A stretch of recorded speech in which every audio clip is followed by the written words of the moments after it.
السلام علیکم۔ حکایت شخصادی میں سے اصفہانی دوست کی کہانی۔ ایران کے شہر اصفہان میں میرا ایک چلاک و بے باک دوست رہتا تھا، جس کا خنجر ہمیشہ خون سے تر اور دشمن کا دل اس کی وجہ سے کباب کی طرح آگ پر رہتا۔ ہر روز لڑائی اور بلا ناغہ جنگ اس کا معمول تھا، اور بہادر و زورور بھی ایسا کہ اس کے خوف سے شیر بھی شور میں رہتے۔ دعوے کے ساتھ ہر تیر پر ایک دشمن کو گراتا۔ اس کا تیر دوہری ڈھال سے ایسے گزرتا کہ کانٹا بھی پھول میں کیا گزرے گا۔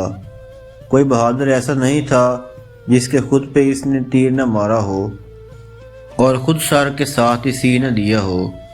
بہادروں کو ایسے قتل کرتا جیسے ٹڈی دل کے وقت چڑیاں مکڑیوں کا شکار کرتی ہیں۔ اگر فریدو، ایران کا مشہور بادشاہ جس نے ضحاک کو قتل کیا تھا، پر بھی حملہ کرتا تو اس کو سنبھلنے نہ دیتا۔ چیتے اور شیر بھی اس کے آگے عاجز تھے۔ مد مقابل کی پیٹی پکڑ کر اس کو ہوا میں اچھال دیتا، اگرچہ وہ پہاڑ کی طرح ہوتا۔ الغرض بہادری میں اپنی مثال آپ تھا۔ مجھے اکثر اپنے ساتھ رکھتا تھا۔ اس کی وجہ یہ تھی کہ طبعاً نیکی پسند اور نیکوں کا خیر خواہ تھا۔ مجھے اچانک وہاں سے واپس آنا پڑا کہ دانہ پانی ہی اتنا لکھا تھا۔ ملک شام آیا تو وہاں کی زمین میرے لیے مبارک ثابت ہوئی۔ اذاں کے بعد پھر وطن کی یاد نے ستایا تو میں واپس جانے کے لیے ملک عراق سے گزرا۔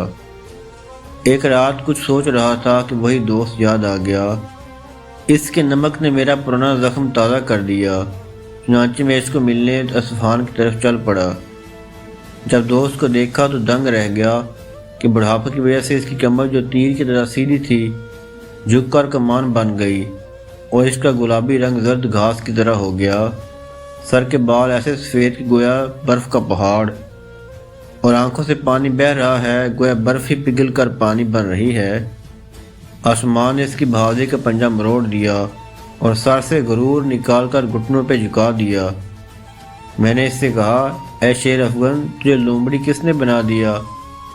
اس نے ہنس کر کہا، تتاریوں کی لڑائی کے دن میں نے جنگ جوئی ذہن سے نکال دی ہے، جس دن کے میدان جنگ کے نیزوں کا جنگل نظر آتا تھا اور سرخ جھنڈے ایسے لگتے تھے جیسے جنگل میں آگ لگی ہوئی ہے۔ میں اس دن خوب لڑا، لیکن نصیب نے ساتھ نہ دیا۔ میں ایسا حملہ کرتا کہ تیر کے ساتھ دشمن کی انگوٹھی بھی اتار لیتا، لیکن جب قسمت نے ساتھ نہ دیا تو انہوں نے انگوٹھی ہی کی طرح مجھے گھیر لیا۔ میں نے بھاگنے ہی میں عافیت سمجھی، کیونکہ تقدیر سے لڑنا حماقت ہے۔ میرے ہتھیار میری کیا مدد کر سکتے تھے جب میرا ستارہ ہی گردش میں تھا؟ جب کامیابی کی چابی ہاتھ میں نہ ہو تو قوت بازو سے تو فتح کا دروازہ نہیں توڑا جا سکتا۔ پھر تتاریوں کی حالت یہ تھی کہ ان کے لوہے کے لباس، یہاں تک کہ گھوڑوں کے شموں پر بھی لوہا چڑھا ہوا تھا۔ میں بادل کی طرح گھوڑے کو دوڑاتا اور میری تلوار بارش کی طرح برستی۔ جب دونوں لشکر ٹکرائے تو یوں لگا کہ آسمان زمین پر ٹوٹ پڑا ہے۔ تیر ایسے برسے گویا اولے ہیں اور موت کا طوفان آ گیا۔ جنگجو شیروں کے لیے اژدہوں جیسی کمندیں لائیں گی۔ نیلے رنگ کا غبار چھا گیا جس میں تلواریں ستاروں کی طرح چمک رہی تھی۔ دشمن کے بہادروں کی ڈھالوں سے اپنی ڈھالیں بھیڑا دی۔ ہماری تلواریں کن تو نہ تھی، مگر ستارہ ہی گردش میں تھا کہ ہر بہادر خون میں لتھڑا ہوا باہر آتا، اور تیر مار کر آئرن میں سوراخ کر دینے والے ریشم کو بھی نہ چھید سکے۔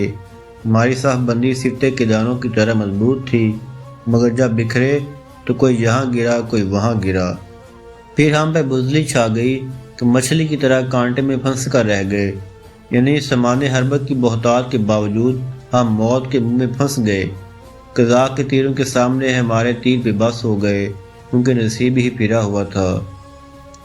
شخصادی رحمہ کی حکایت سے ہمیں سبق حاصل ہوتا ہے، تقدیر کے سامنے تدبیر بیکار ہے اور قضاء کو زور بازو سے نہیں روکا جا سکتا۔ تمام نئے دوستوں سے گزارش ہے چینل کو سبسکرائب کریں اور بیل آئکن کو ضرور پریس کریں۔ شکریہ۔